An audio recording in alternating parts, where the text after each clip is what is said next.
Nzambe apesi nde don. So oza pasteur oza don, yeba oza muta ofele okabama mbeka na lingala moumbu.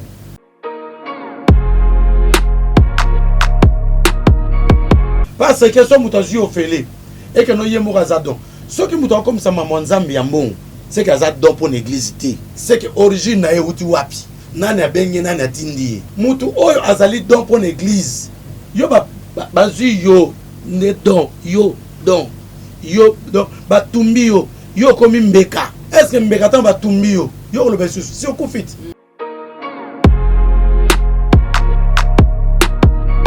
Ne prenez ni or ni argent ni monnaie dans vos ceintures. Est-ce que ba prophète le va ça va voya? Est-ce que prophète peut nous en mboka na biso na Congo azala na Kinshasa prophète azali? À part un prophète Mobix. Prophète Mobix, c'est parce que j'annonce la parole de Dieu. C'est ça la prophétie par l'excellence.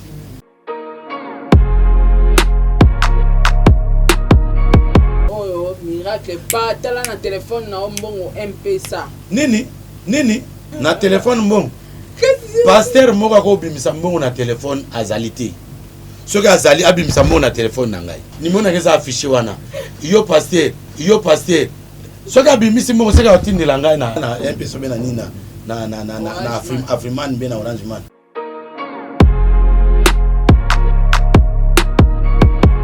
Bato bon ba teka déjà ba milimu na bango baza ba donté pour na kati église. Ko yamba bato ko senga mbongo ko yamba moto. Bon maman avant na masina azane lokote.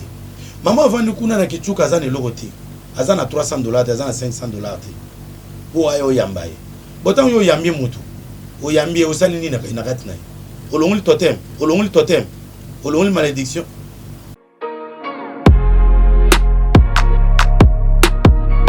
Toi n'es pasteur pétage, à l'écran de la télévision non, ton nom est la diamba, ton nom ça mamabe, ton nom ça ma ton tiki. O tiki bon na bondel pona. Place ni aujourd'hui suspension. Aujourd'hui suspension mo konini, na bondel o lekina délivrance wapi. Donc au lobby confession, mo to bondel pona zate, o lekina délivrance te, o banda o te ati o tika pété.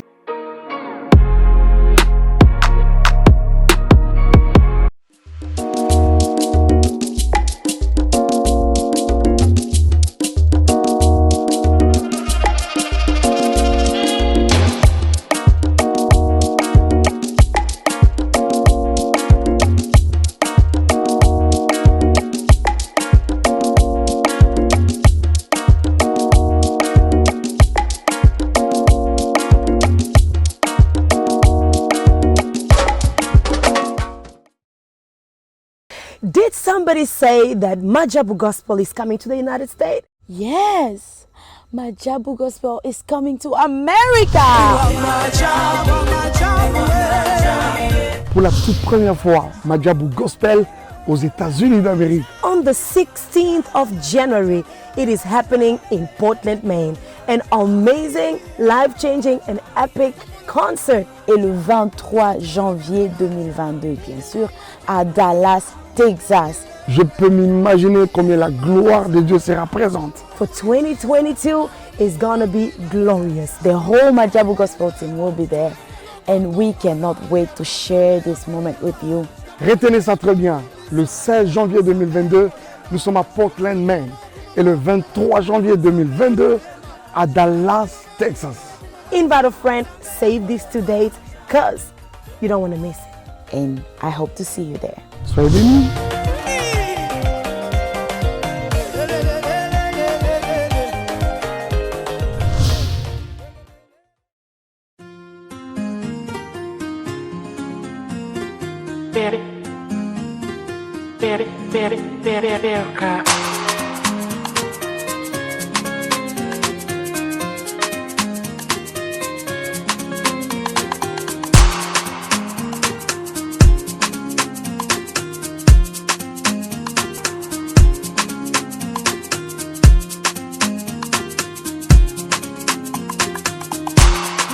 Bienvenue dans votre émission Analysons tous ensemble. Ezali Bongo présenté par votre influenceuse Sarah Tola.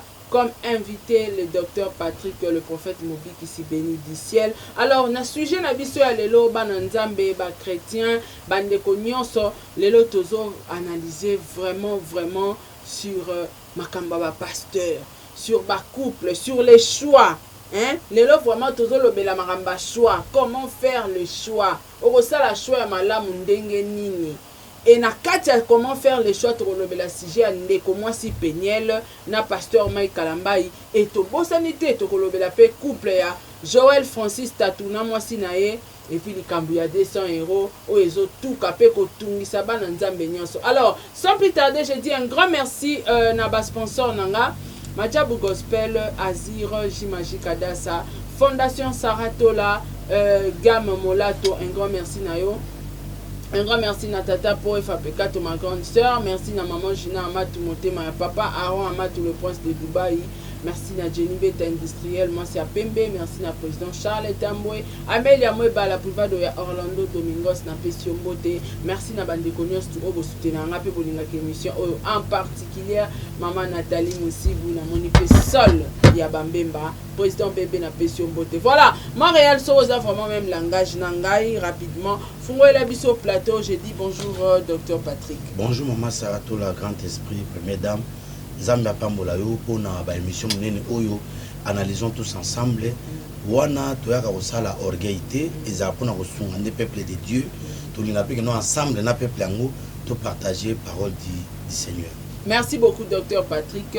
En tout cas, docteur Patrick, les lopena, tous en quatre, il y a un grand thème dans le combat spiritualité. Les lots n'amènent au moment où n'angambo actualité pour les amakambo et tali communauté peuple de Dieu. Alors, bah ndeko ba comprendre malamu te, to kolinga penza o meka kosunga biso na mo analyse moko ya malamu. Na kolinga na banda na likambo ya pasteur Joël Francis Tatu. Docteur Patrick, bato ebele baza na ba problème na bandako bazo mituna. Est-ce que c'est possible un pasteur akotiela bato montant moko boye pona kozwa rendez-vous to pona koleka na consultation ya kokutana na ye ya $200? Merci beaucoup maman Sarah pour la mutuna wana obengi mutu pasteur politicien te commerçant te na loba awa na côté là mututé ngamona pasteur nazala juste nazala au milieu du village nazala véridique par rapport à la parole de Dieu. Amen. Ba prophète atango akala bazalaki na ba prophète ya Éphésiens chapitre 4 verset 11. Na Éphésiens chapitre 4 verset 11 Bible zoloba il a donné aux uns comme apôtre, comme prophète, comme pasteur, comme docteur, comme évangéliste. Dieu a donné ces gens-là comme don à l'église. N'habitez tout le temps pour bien. Éphésiens chapitre 4 verset 11. Bible Bible. Éphésiens chapitre 4 verset 11. Il a donné les uns comme apôtres, les autres comme prophètes, les autres comme évangélistes et les autres comme pasteurs et docteurs pour le perfectionnement des saints en vue de l'œuvre du ministère et de l'édification du corps de Christ.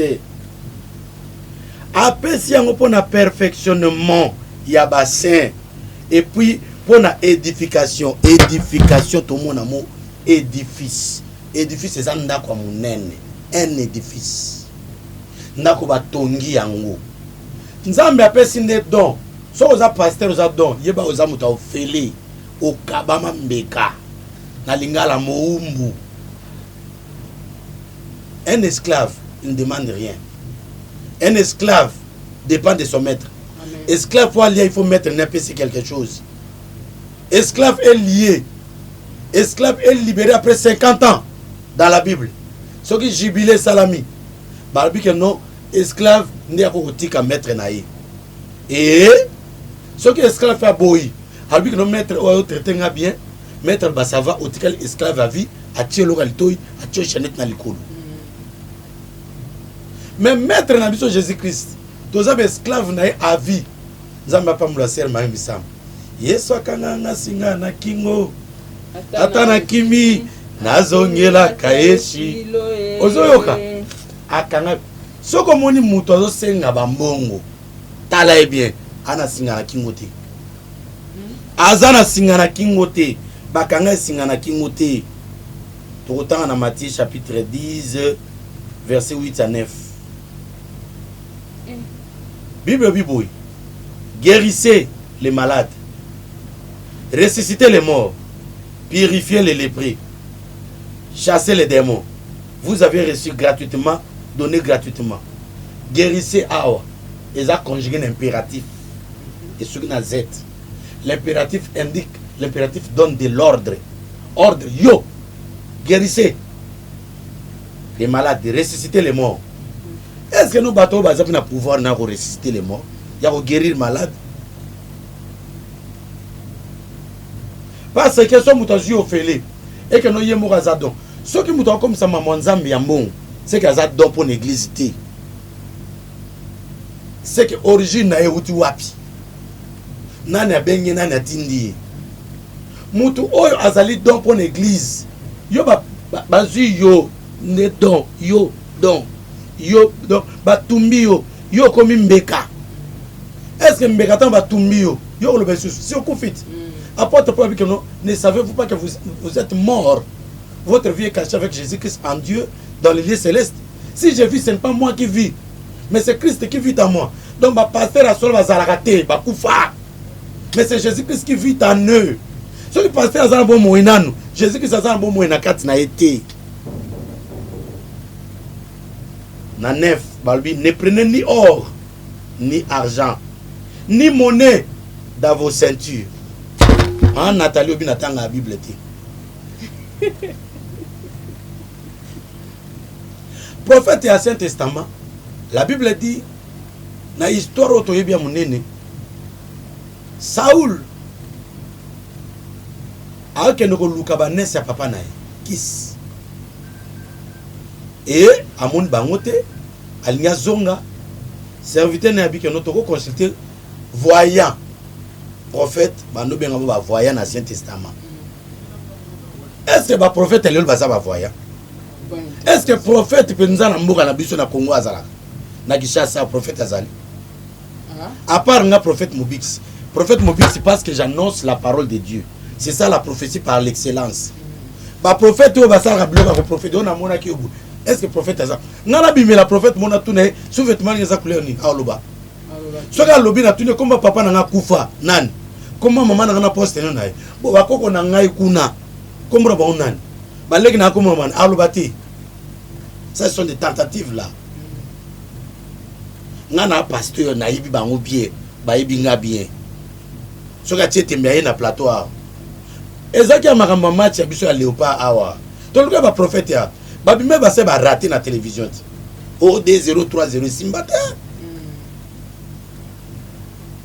donc na mboka na biso na Kishasa na obandela na martelé ba prophète o mona na TV wana prophète moko azati ba prophète ba kozala au monde ba prophète o église o bazo ba do prophète na kati église ba sero bazo ya ba do ya prophétie wana bango nde kutu ya vrai au monde na groupe d'intercession zaki soto o samela nazali nzambe nazali mulimo ya kiti ba sero nde wano pesa prophétie ya bien mais le kuta pe alaka ya zelate bango bano pesa souvent ba prophétie ya bien ba pasteur ba kanga bango ba minoko po nini pasteur o tamula zana basimi bali basimi sa sero na mulimo ko kitela yi ako loba pe et ça peut pétage bakanga kanga bango ba minoko ozomona tala toza la vrai ko papa mama yom toza na 40 ans 50 ans hein to kanisana nous tant église de réveil zaki ba groupe de prière hein et c'est ça bo na groupe de prière zaki na so bi penda bozong penda boy ozum na prophétie à sol authentique et ça bon côté ce que tala ba prophète nyosto ya lelo mankiona les arrangements les CD les organisations les bureaux de makiona au kanisa tango lobi mankiona docteur Patrick na moni lokola ba délivrance peut comme moderniser na ba miracle miracle modernisé délivrance modernisée. Est-ce que des mots sont modernisés? Des mots à Kalat. Bah ange ka oyebi papa moka moni ange. Atuni ange ozana ange ni. Bona moni suka pembe. Ange ebiso moni nga ange oyo. Nazali parmi ba ange o bakanga ka mer rouge boye pour maïzongela bana Israël tinga. Les esprits bazana na acheté. Les esprits ils en cherté ils en hosté. Ba mtoka. Miracle ya lelo ya kilelo. Nini? Ba ange asika ba botami ya kilelo. On les a aventure. Oh miracle pas tala na téléphone na mbongo M-Pesa. Nini? Ah docteur. Na téléphone mbongo. Pasteur moko ko bimisa mbongo na téléphone azalité. Soki azali abimisa mbongo na téléphone na ngai. Na pesi numéro na ngai. Numéro na ngeza affiché wana. Yo pasteur. Soki abimisi mbongo seka otindela ngai na nini na kombolo nini na nini. Abimisa mbongo te. Otindela ngai na M-Pesa be na nini na Afriman be na Orange Man. Oui basala ndeni. Oui basala ndeni badlo wana. Ndeni. Azana bureau na ye. Tant que vous avez une consultation, vous avez un pasteur. Vous avez un numéro. Numéro tant que vous avez vérifier. Numéro sur un MP ça. Vous vérifier le numéro. Tant numéro sur un MP. Si on a 100% vérifier le numéro un MP ça. Non vérifier ou non? Oui. Non vérifier. Tant on a vérifié, n'a pas que nous une église l'élo. Au côté de l'église. N'a pas qu'un téléphone. Na bureau on a bazar mutaza mbongo wana distributeur atini. Bola na numéro tinaki mbongo wana. Après tant que vous ouvrez vos téléphones, vos sacs. Allez, maman, quoi allez. On est au moins un peu ça, pendant. Par contre, vous avez $50 000 ou bien $10 000. À te. À $1,000 et ça arrive à $50, à $100, à $50, à $20, à $30. Moi, Mickey. Ce qui pendant que nous sommes solo, $2,000, $3,000. À te. Pour tenir rien que $2,000, c'est qui? So qui can no mutu mo témoin que no batini na $3,000 na te seka mutu na bango botika bisoto pe makolo baji abuzela na bien oba mo na kati ya saki tala yaya omoni FMI Fonds monétaire international et tiaka ba gouverneur na bango pe ya ba banque na monde entier ba contrôler ba mbongo omoni mbongo kala na mboka oyo mbongo na biso bande ko uta na Allemagne omo ba komi G5 devrier Munich et autres en Munich ba osala ngo ya na ba conteneur mbongo za ba numéro d'ordre numéro d'ordre siko yo pasteur mo za na limité ba kangi na Brazzaville pona biloko ba jeudi akosa ba biloko sa bimisi mbongo kuna ba kangi numéro mbongo za na numéro d'ordre siko ba mbongo yo bimisi c'est ko za frapper c'est ko sali multiplication sali falsification ou les contrefacteurs et puni de servitude pénale à ça la prison kuna na senga na gouvernement soko moni mutu a multiplier mbongo abimisi mbongo na saki ya mutu bo kangaye abimisi mbongo na ndenge nini bola na numéro d'ordre wana ekozala o FMI salaki ba banque ba monnaie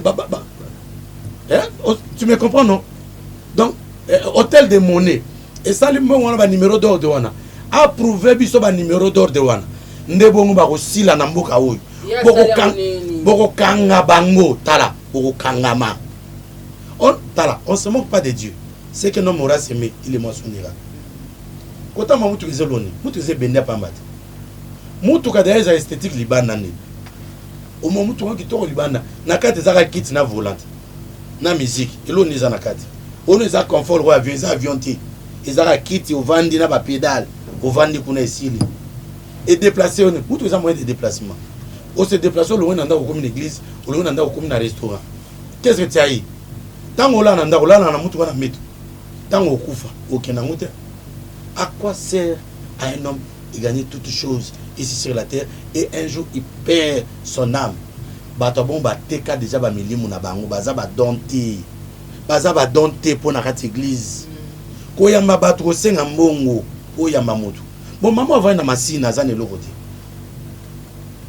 Maman va nous kuna na kichuka azana elokoti azana $300 azana $500 po ayo yambaye botan yo yambie mutu o yambie osali nini na kati na olongoli totem olongoli malédiction yo oyeba ta ba origine ya mboka na bango sika uta ba koko na bango esika ba kuna tuna ka pasteur prophète bo yo yambi mutu osengi mbongo bakuna mutolo na nga wapi ayebite totika bavanti senga tala nga so na posa mbongo nasi masaka kabila mbongo c'est mieux kabila mbongo maeva kabila mbongo ma Joseline Balanda kabila mbongo Goda Patana kabila mbongo na osengo mbongo na nene mama mami kabila mbongo na ndenge ya kimia Mama Rosie Angèle kabila mbongo so na sengo mbongo titi bwana kabila mbongo yoza na Chine kuna kabila mbongo na ndenge ya kimia ya titi kabila na sengo mbongo omoto na sengi pour apporter pour loba si j'ai semé en vous si j'ai semé en vous les biens spirituels c'est une grosse affaire de moissonner de chez vous les biens temporaires donc on a semé mama mulimu na ko buka pe ba mbongo pe et comment na on a biblia eza on lisumuté bon ba pasteur si to lia ba offrande so nzambe tamba no kata ba nyama wana na Ancien Testament nzambe lia ba no lia ba nyama wana ali amilinga pamba bon ba nyama ba mitema na oli am ba sacrificateur ba lévite bana Israël nyonso to ba opesa ba masangu ba meme ba opesa ba lévite mito ba oli yango tamba lévite ba oli ande la nzambe mito oli bon offrande non si biso to lia yango ti na oli yango na ko na pesi ba veuve na pesi ba orphelin na pesi ba nan ba na hôpital na zoli ya nini di meza salaire ya ba lévite ya salaire na bisoti bon on sa émission te ya mama ba di mama sa na zo baté ya ba offrande maman to lo bara mais on lo be mama ngoti to lo mama di na ma offrande po ba to pesa na on peut ba offrande te ba pesa pe ba di mpete tika to lo ba pe kaka to ba nga pe ba oni ono ba to ba kabate so lo mama offrande ba ka maboko oui ba ka ba ka ngano maboko ba za maboko petete to lo ba kaka Docteur Patrick Tolo Belango, la émission Oezoya, mais pour aussi ça vraiment. Et puis dans un combat spirituel à mon néné, collègue ba combat spirituel nyonso tout.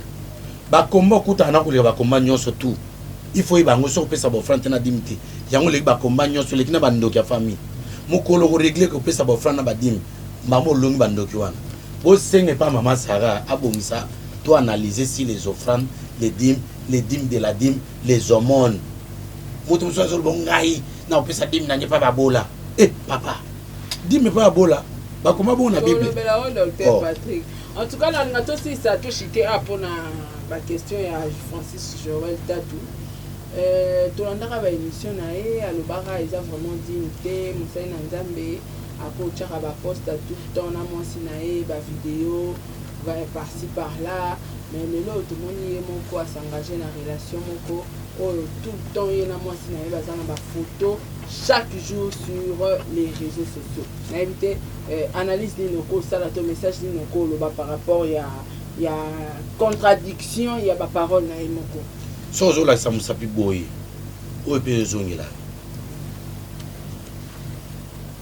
muninga kwena mabe e koma sija kutunga de nesiko lendi sa yazo ngena nzela nzambe yo mko kutunga wana mabe tango zo critiquer bato oyeba kite no lelo e ko zongela pe internet balobela na bible internet balobela na bible na sine expliquer kambo bachar de combat balobela na bible ba combat bachar de combat ba combat ba mouche bible lobela ba risi oyo na bible ba combat réciter balobela ba États-Unis na bible ba combat États-Unis d'Amérique te il faut que yeba makambo réseaux sociaux za biblique neto sa mamoyo réseaux sociaux balobela na apocalypse yo bimisa ngolo kwani tili sumu péché ndenge nini tale lo ira rattraper donc bato babimba na kisa sawa o ngai préfet de discipline et suka na ngana nengwana donc ko mibimaka te ononga na zabu na suko ko suka pe ko muto ya pe pétage donc dans la vie il faut être humble wa ko critiquer ba ningati oyebi pasteur moko munena moko azo bisanga lobi oyebi na oneko critiquer nanolo bakeno non pasteur ko ba soldaté il faut zakana ba angelou azana ba angelou azana ba soldaté et pasteur wana amatarata to momata to mbami aye ko sala événement na stade des martyrs à plein akuta ndeni faut ba ta sécurité faut ta soldat ceux qui ba ta soldaté mo akuta te abi pardon nano critiquer ba to mama pamba so to momina nte ko critiquer ba tuté Ceux qui n'est au matin on na place on a ko critica batuti. Oh non ba ange kaka. Loko ndeko papa na biso ya bandal. Ya yemba oh non, on s'est ensemble. Oh Jésus, au comme na ba soda pour nini ba ange était. Eh ba ange baza service à molimo. Ba soda physique. Non. Ils ont un degré, na dimension élévation. Voilà.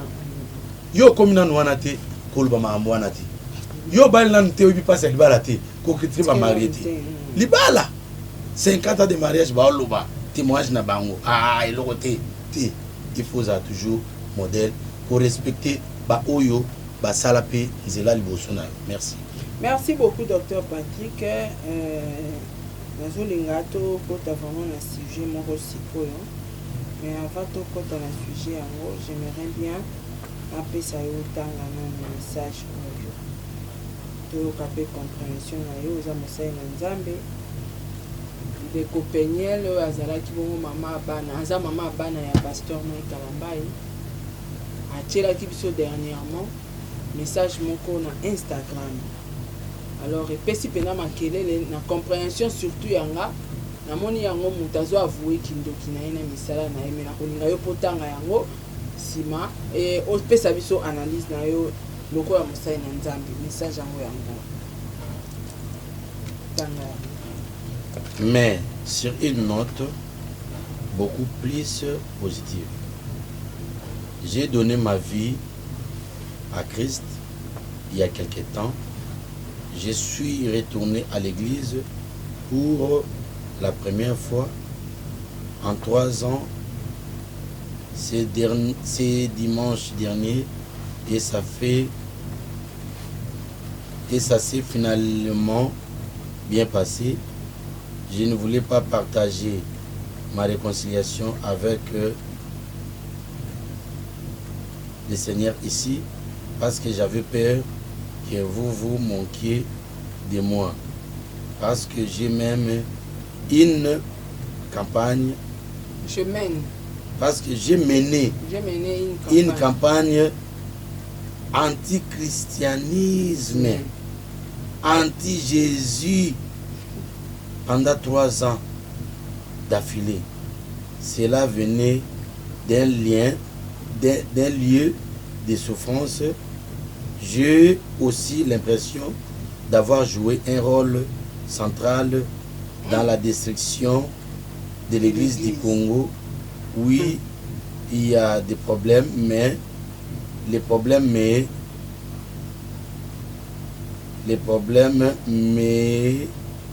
n'a jamais été en Jésus. Les problèmes n'a jamais été Jésus. Et voilà. J'étais tout simplement en colère contre l'église. Beaucoup de gens ici tiennent compte de ce que j'ai dit et une partie de la vie, de la vraie guérison consiste à faire amende honorable. J'avais besoin de le faire avec Dieu et je l'ai fait, mais j'ai aussi besoin de le faire avec ceux qui ont été éloignés de lui par mes actions. Je suis vraiment désolé. Est-ce que ça y est, mon Instagram est-ce que vous connaissez la vérité? Koko maïze le retour dans la procès à témoignage ya boye. Ya koloba boye. Omoni Paul, tant bon le motema ayaki. Pas nani alobi. Alobi talanga Paul akala. Bato ngakima. Akoboma biso habité boza wana. Il faut appeler ça ba témoignage. Alobela biso. Biloko nini oya salaki. Ba arme nini oya zaki. Ba arme nini oya utilizaki. Kobundisa église. Église en a 5 définitions. Église comme épouse de Jésus-Christ. Église, ce sont des personnes mises à part pour servir l'Éternel. Église qui est le corps mystique de Jésus-Christ. Église comme édifice. Église comme épouse. C'est quoi la définition puissante église? Église. Église, le corps de Jésus-Christ. Cela veut dire au combattant que Jésus-Christ y est moko. yango na Jésus bisaki Paul abi nani ko combattre nga et puis tonga etuba été yango mo mutu so ata 5 bolimi si tonga etuba yango Pierre Paul ba ekai kanga ki misu nanu tala maman on se manque pas de Dieu c'est que l'homme aura s'aimé il émotionnera Bible so ba que le malheur arrivera mais malheur à la personne qui sera le canal par lequel le diable entrera pour vous passer ce qui que non ma message oyo na ba témoignage nyonso tozuluba eza penza ya so na kata mutema na ye mais en tout cas makamusu za omona ke no lole kotika bongote lole ko frapper yo lole ko frapper yo lole ko frapper yo pour Paul animel Jésus Christ mais ça qui nous a frappe d'abord il y a aveuglement frappe il y a bécaille il faut bécaille ekoya et à travailler dur nzambe tinda yo pengusa ki bato allez kende ne apôtre de païens apôtre Pierre bazaki 12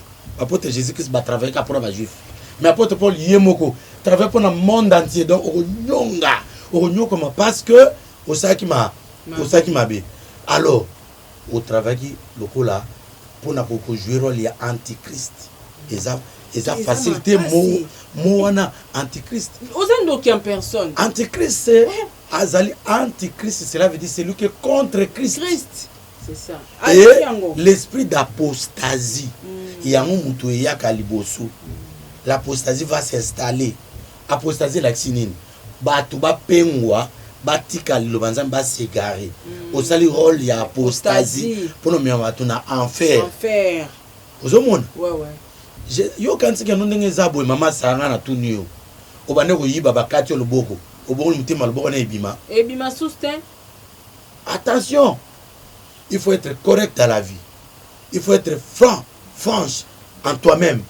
Bande ko belé batu ba bisinga ba docteur Patrick tout na phrase par phrase amekana ko expliquer biso ya. Voilà. Na mais là on a touché dans les antichrist. Oui, c'est un tanga phrase ngalobi. Je suis retourné à l'église pour la première fois en 3 ans. Donc à sali 3 ans à kenda sou église té. C'est dimanche dernier et ça s'est finalement bien passé. Je ne voulais pas partager ma réconciliation avec le Seigneur ici parce que j'avais peur que vous vous moquiez de moi. Non. Il faut on dit ma humiliation. Voilà. Il faut humilier. Oyebi tala. Mutu oya tout bel masuma. Bible zo bana 1 Jean chapitre 1 verset 9. Pour maman Nathalie ngana pisa va verset. 1 Jean chapitre 1 verset 9.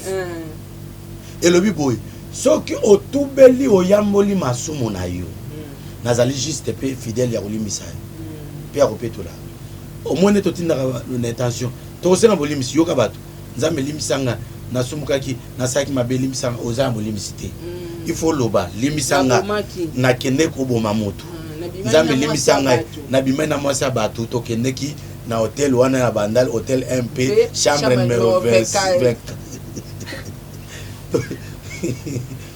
tokendeki wana kozomona nzambe limisanga nayibaki mbongo mobile na poste siko mobile mpe bano sambia na donc mbongo na ngai nabetaki bana pamba il faut otubela okoyoka soni ndenge soki ozoyoka soni cela veut dire que no oyibi makambo bombi oza lisusu infiltré yoka sous continuité. Oza lisusu infiltré. Et puis tu nous fais peur. Obang sibiso makasi. Tu nous fais peur. Parce qu'il faut oloba. Une faute avouée. Oui. Être à moitié pardonné.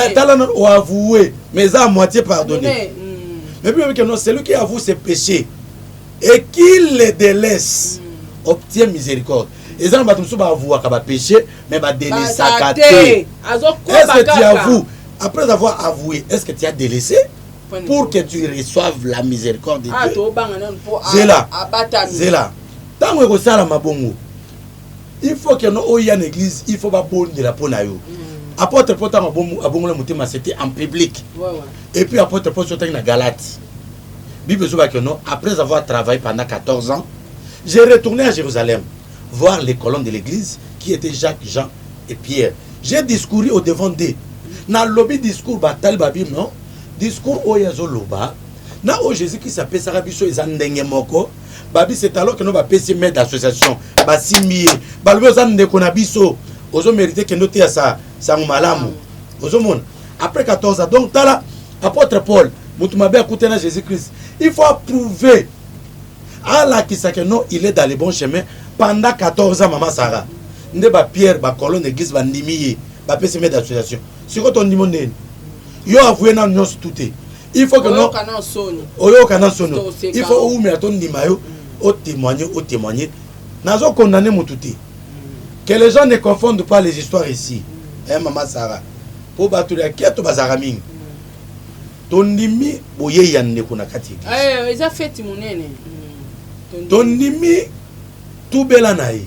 Mais n'a pas ce conseil oh tout bela ça m'a bien bimi ça va secret nyon surtout yo bomi. Voilà. Et na simanango to mona yo to prouver yo to approuver to yeba si tu es dans les bons c'est alors que to robon de la pono to tie maboko ndenge apôtre Paul azonga qui na Jérusalem pour apôtre qui a payé mon apôtre Paul azote ya ka Jésus. Mais qu'est-ce qui prouve que non aux gens Jésus a bien mais ba Pierre na ba Jacques na ba Jean de ba ndima qui alors antichrist c'est leur saranate tant so ba mona antichrist azo sala pour me batna li felo et pour le moment ils ont dit moi antichrist c'est lui qui vient avant celui qui sera contre Christ et il y a moi antichrist ce qu'il y a lobby awa lobby antichrist antichrist parce que j'ai mené une campagne anti-christianisme anti-Jésus pendant 3 ans d'affilée. Voilà. Antichrist akoya après enlèvement. Alors on a fixé sur ma mobile dans la missoir. Antichrist n'est akoya avant enlèvement, c'est celui qui fait les œuvres mauvaises ou ils ont mis abomination dans cette église. Antichrist n'est akoya après enlèvement. Alors, il y a commis awa nasal misala antichrist. Est-ce que ayebi makamwa komi? Toi ayebi makamwa komité. Yango nazomi tout na français compliqué. Parce que awa makamwa komi awa. Moi lokola moi en tant que docteur de la parole de Dieu. Ozomona, c'est que nani azol l'acceptation de que non lèvement salami. Et ça genre il y a prédication nini awa. Awa azol situé biso na période nini, c'est ça. Parce que c'est l'antichrist. Parce que c'est l'antichrist. Entêté mais anti. Voilà. Antichrist mais lui antichrist. Au monde, antichrist c'est celui qui viendra après l'enlèvement. Et makamon a levé la on a zongela pour maman Nathalie abi que non a zongela na levé sur abiloko il y a l'enlèvement. Ce que tant il y a lobby boy. Au yebeza même message na ba branamiste au batia ka babi que non Jésus c'est zonga déjà. C'est que tous en période où il y a grande tribulation. Babranmi so baza kotipe bazigida awa baza bisika monsieur Belia bamba bakeno Jésus sa zonga to le kana période de grande tribulation ce comme message oyo na babranamiste oyo babakeno lèvement c'est salami ekokani c'est que awa comme makamusu ya doctrine mususu quand elle a parlé des choses pareilles soit ayebate mais ceux qui consciemment ayebi makamwa komi oyo c'est que à cette période moko où ils allaient contre l'église. Contre l'église. Cela veut dire l'église sous turbulence. Sous turbulence. Cela veut dire l'église est déjà enlevée comme une période où il y a grande tribulation. OK. Parce que bien on a analysé mot par mot. Oui, mot par mot parce que le but sali musala ya antichristianisme. A préciser sous antichrist pendant 3 ans d'affilée. Et puis bah tellement nous avons 3 ans wana. Et ça m'a vu parce que au moni église tant que matalikolo et qu'on fêtait 3 ans et demi. Yoka ba code les mots les années. Et ce qui est une révélation. Ozomona très attention avec les mots qu'il a employé ici. C'est vraiment spirituel. Voilà. Je continue ma phrase Misusu. OK. Après lobby du sous parce que j'ai mené une campagne anti-christianisme, anti-Jésus. Bon campagne on a ça qui a mon côté. Alors le pasteur qui accompagnait ces campagnes là, les pétages, les pasteurs pétages, les prophètes incorrects avec qui va campagne ça. Donc peuple de Dieu. Allez-y comprendre. D'ailleurs même il y a pasteur pétage. Azana batu basali campagne. Allez-y comprendre que les pasteurs pétage jouent un rôle pour le rôle de déviation du peuple de Dieu. Parce que ils ont une équipe où c'est les campagnes. Vraiment que l'Éternel se tienne dans son pouvoir pour juger pour juger ceux qui accompagnaient cette dame pour les mauvais campagne ya mabe contre l'église. Alors il faut tout là. Cela venait d'un lieu de souffrance. J'ai aussi l'impression d'avoir joué un rôle central dans la destruction de l'église du Congo. Bien précisé.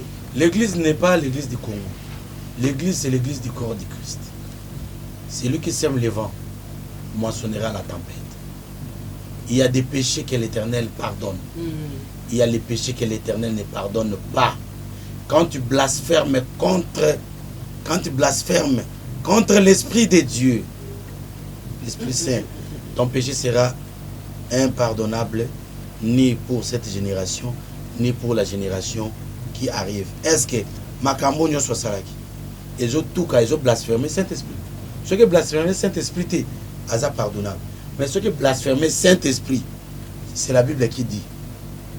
Est-ce que c'était lui qui était en colère contre l'Église? Cette dame ne peut jamais être en colère contre l'Église. C'était un esprit qui était derrière elle. Alors n'ouvre pas les portes des esprits. Toi qui me regardes, ferme les portes. Que tu ne sois pas un canal par lequel le diable peut pénétrer. Le coup, la côté là, David, Bible dit que non. Le diable attrape, Satan attrape en David et il fait le dénombrement. Zambéro bête à David. Satan à côté lié. Dans là, Satan à côté la Ève. Pour qu'il ait comment un problème. Donc n'aime pas, n'accepte pas que le diable entre à toi. Sukoyo, la question, c'est le diable qui était entré en elle ou bien c'est lui-même le diable? C'est le diable qui entre en elle. Ou soit c'est elle-même le diable. Voilà. Alors, si toi-même tu es le diable impardonnable, tu es comme Judas qui a trahi Jésus-Christ, tu vas te pendre. Mais si le diable t'est entré en toi, les cas de délivrance, madame, tout là, les cas de témoignage, Abima, Atikayo. Quels sont les plans de guerre? Peuple ni peut koufi et qu'il peut wapi. Et puis alors bien que Azaki na centrale, il y a pour détruire. Serveur central. Serveur central. Donc serveur central il y a Seni, il y a un petit c'est la président. Donc il y a Simbi Penza ke Bitumba. Ils ont ma poko na Nzungu, on a plan de guerre azanango. Il faut. J'étais dans le serveur central. Tu jouais quel rôle? Quel rôle? Étant que qui? Et puis tu étais quelle personne? Voilà. En physique et en esprit. Contre le peuple de Dieu, contre l'église. Et puis, on a une église à Ondeni. Pour le bas, on a un matériel, on a une technique. Qui sont ces agents? Et qu'est-ce qu'ils faisaient pour son bénéfice? Et dans les centrales là, autour des centrales, il y avait qui? Tous on a posé la confession exacte. Exact. Et bima, polele.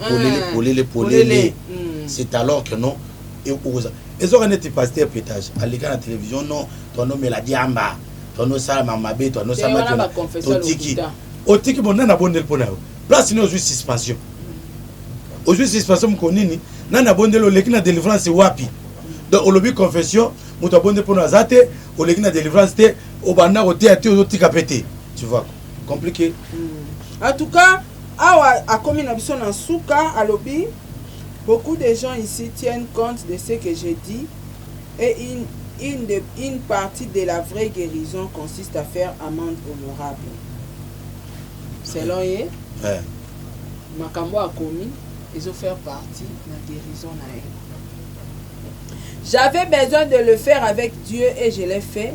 Mais j'ai aussi besoin de le faire avec ceux qui ont été éloignés de lui. Lui, c'est Dieu. Par mes actions. Quel genre des actions pour ça là? Et puis dans ce cas, je suis désolé les amis. Je suis désolé les amis. Il faut... Dans le christianisme, le terme est désolé. Et ça va rater. Lui, sur le christianisme, non. Pardon. Pardonnez-moi les amis. Parce que la Bible dit. Moi, na oyo enfant prodigue, la Bible dit, étant rentré en lui-même, il s'est dit, j'irai vers mon père, je lui dirai, Père, j'ai péché contre toi et contre le ciel. Tant que moi, c'était un péché, ce n'était pas un péché, le péché c'était pour nanini. Tant que gaspiller, Oh, à péché contre le père, non, parce que c'est ça qui doit naïe, il va nous revenir naïe. Tant qu'on sait le gaspillage et munitions évangéliques, apostoliques, prophétiques, il n'y a pas que nous tu pêches contre le père et contre le ciel. Donc, il faut demander le pardon aux pères. Qui sont les pères? Les pères des églises de réveil. Et le ciel qui demande pardon à Dieu. Cet enfant-là dit, j'irai vers mon père, je lui demanderai pardon car j'ai péché contre le ciel et contre mon père. Tant azongaki, papa c'est souvent mengo na lisusu. Azongaki pa tatane azongi na kati alpango avandi kuna. Histoire de sila ndengwana. Vana kati makolo Yesu Kristo sur ça. Alors bloc oyo, est-ce que nous avons poli mission dans les réseaux sociaux? Oh oui. Bon, bateau papier. Ah c'est non poli mission. Bon ce que poli mission je suis désolé. C'est pas un pardon. Tellement na ba mindele ne ba pia. Est-ce que bateau ba français ne ba désolé chérie. Désolé. Oh ba salaka tim penyel. O ba bande ko combattre ko finga. Bino nyosto ba victime ya makamba penyel ba bandima su ba pasteur te. Bato balinga su ba pasteur te makambo penyel aya nango pona ba pasteur. Alors bato penyel a memaka ngulu pa ba mama o bazaki ko soutenir ye. Bato penyel a fingi a koseli ba makam na réseaux sociaux. Nana lobi ba vérité te. Tous ça pour ça la vérité ouais. C'est important. C'est vraiment important. Tous ça pour ça la vérité. Pour apengu ici bato belé. Na bato ya apengu ici, il faut témoigner pour bato na bazonga na raison. Oui. Donc il faut ça la manengwana mais il faut ça na cœur pur sincère. Et ça la tête que non ozongi na cette église vous avez infiltré les sous. En même temps. Oye les sous pour aux information. Non. Bon, il y a ça serveur. Asa bon na tuna nan. Boli mission église nezana nwa. Pasteur nezana nani. Et puis l'église nini ya kosenga boli mission oyo. L'église au moment l'église muto aleli ba bondel ponaï. Il faut pasteur à mona. C'est ça aussi le problème. Pasteur à mona na. Est-ce que a commis makambo yo toi commis koloba makambo pour nzamba bando frapper est-ce que ça vraiment repentant sincère est-ce que pinda zone na Bible le salaire du péché c'est la mort. Et puis avant muto akufa ils ont précédé la maladie. Ils ont précédé un problème. La mort c'est quoi? La mort c'est la clôture, la mort c'est la fin. Alors il y a les enfants de la mort parce que la mort marche avec ses suites. Alors suite à mort ils ont maladie kuzanga piaka pas problème ba manque à gagner maram nyosona yango ne yaka ko précéder tina suka na pas la mort. La mort c'est une signature. Alors si eza n'a pas raison valable tout le monde a église tout le monde a pasteur ne muto yaka ko tubela ba pasteur ba bondeli ka boyi na ba réseaux sociaux eza ko fanda ti. Les réseaux sociaux eza église ti. D'ailleurs on a réseaux sociaux eza monde ambulungana. Mutu nyonso za pasteur. Mutu nyonso za pasteur, mutu nyonso za prophète. Et tala ba magicien ba na réseaux sociaux. Même qui tu na vendre ba ya pia. Ai pia lobby ya sema amna ba filmer pas bon des livres et qui ipi. Okuté pe na nzondo na yo. Ozupe bloko na yo. Ya mabe. Donc les réseaux sociaux n'est pas l'église corps. Tant au sein de ma bien église, tu dois retourner à l'église. Voir les colonnes des églises, de l'église, les pères de l'église. Namboka na biso tozana ba père terre, tozana ba père. Ba évêque Kakenza bazate, ba pasteur Soni bazate, ba pasteur Mutumu bazate, ba pasteur ya Mikolo bazali, ba pasteur Baruti bazali, ba pasteur ba papa Kelani, koko Kelani azali, qui n'est pas koko Kelani, qui est pas koko Kelani. Natino qui n'est pas koko Kelani, qui n'est pas koko Kelani. Qui n'est pas senga bolimi si pas ko kelani azana vivant comme ça na 96 ans qui n'est pas ko kelani ama kasi soka pesi mbote ko kwa na bo pikili ki ezali ama kasi ka bondela pona ozo délivrance. En tout cas merci beaucoup docteur Patrick en est souci délivrance va luka ngo pe ba linga kango ozo lo bon est-ce que lingi délivrance ozo luka délivrance tozo lo bakaka on est influencé et puis milieu mabe. So tala ko Bible biso ba bengani ba démon na kati na. Et puis message n'est la contradiction à ma Bible. Oui, message en contradiction à ma Bible. Voilà. Milieu mabe so ba bengani na kati nzoto nawo. Ekendeke ezonga ke ko kengela. Ekoti vide.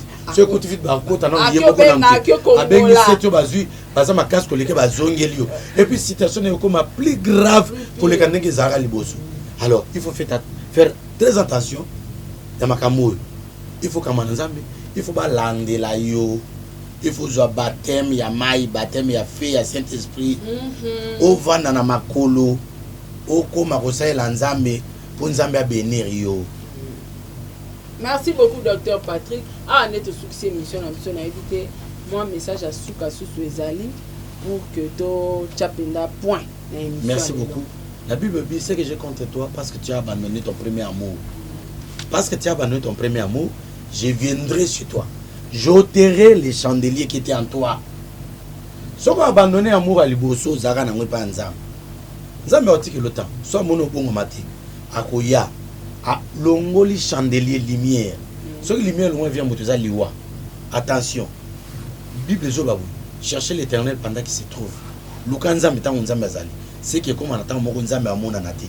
Il faut lukaye tant wazanan na motema moko. Ba lukanza na motema moko. Bible Zobabou. Nzambe Zobisa Jérémie. Jérémie. Tu perceras les murs devant eux.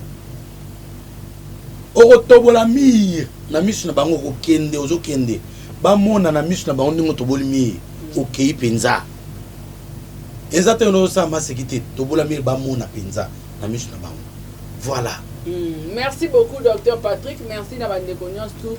Bo landi biso tokutana na bino mbala sima na émission mususu. Au revoir. Ciao.